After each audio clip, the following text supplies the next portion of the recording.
All praise the King.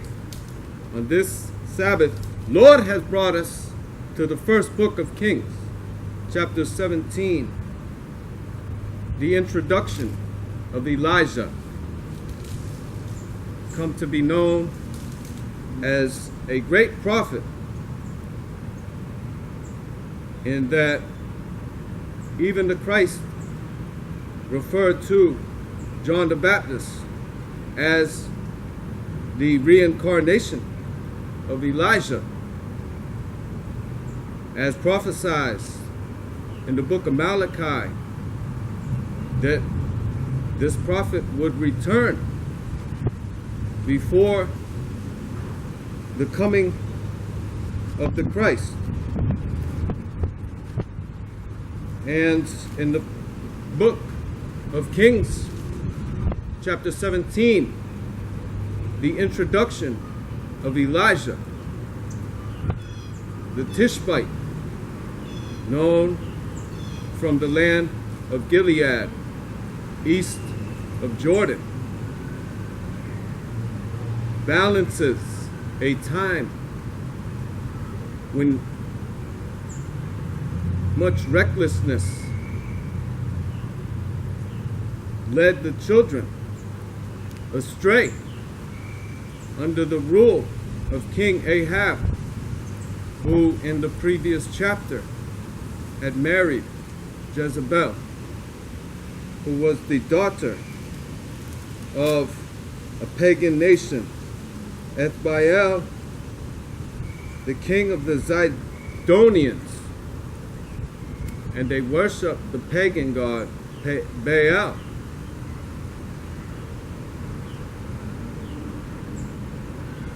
Known as Satan. Now, they began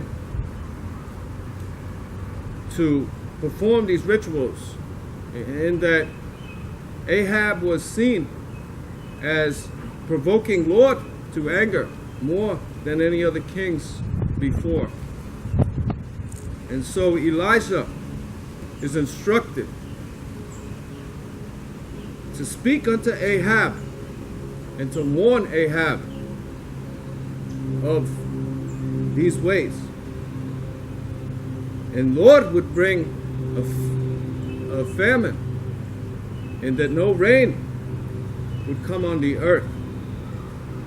And now Lord instructs Elijah to go unto a brook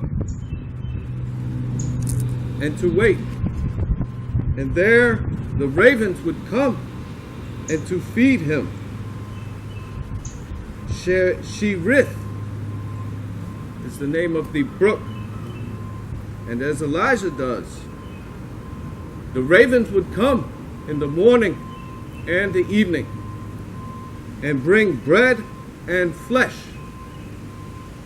That's what the scripture tells us. Now, after some time, because there had not been rain, the brook dried. And Elijah, now being instructed to go unto a widow to sup. And as he arrives, the widow begins to tell him that she has only a handful of meal, like flour, and some oil, and that she was to make herself a patty and to bring it to her son so they may eat their last meal and die, is what she says. Elijah tells her, no, feed me first. Well, this has been instructed. And she does, as Elijah says. And as Lord has promised unto Elijah, that bowl of that meal would not be consumed. And so be it. in that they began to eat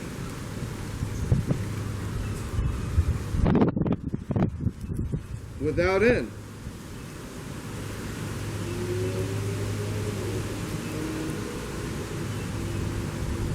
Now after some time, the son of this widow becomes ill gravely, and even so that there is no breath left in him. And Elijah pleads unto the Lord to save this boy, and stretching himself upon the boy 3 times.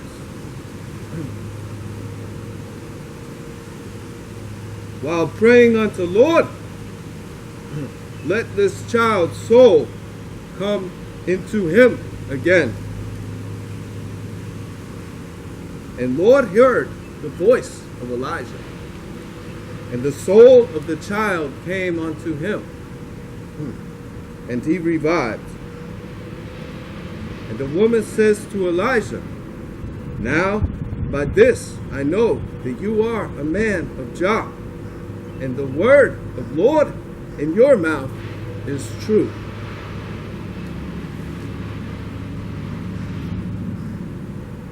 Elijah would be taken into a whirlwind, would be one of the prophets, Enoch and the Christ, that would never die on this earth. Elijah doesn't question Jah. Elijah does what Jah says.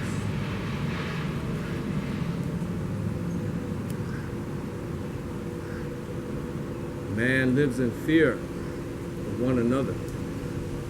If he does this, if he does that, then how will man react? What will man do to him?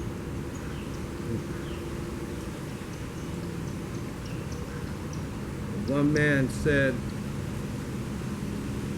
the Samaritan by the wayside asked God what would happen to him if he helped that man, but what wouldn't?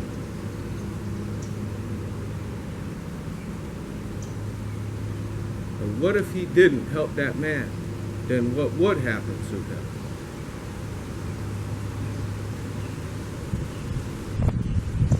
So Elijah walks by faith.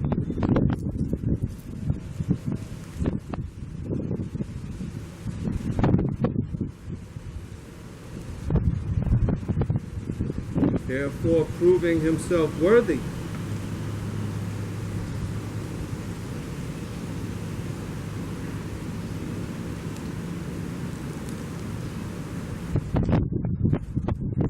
to serve the emperor.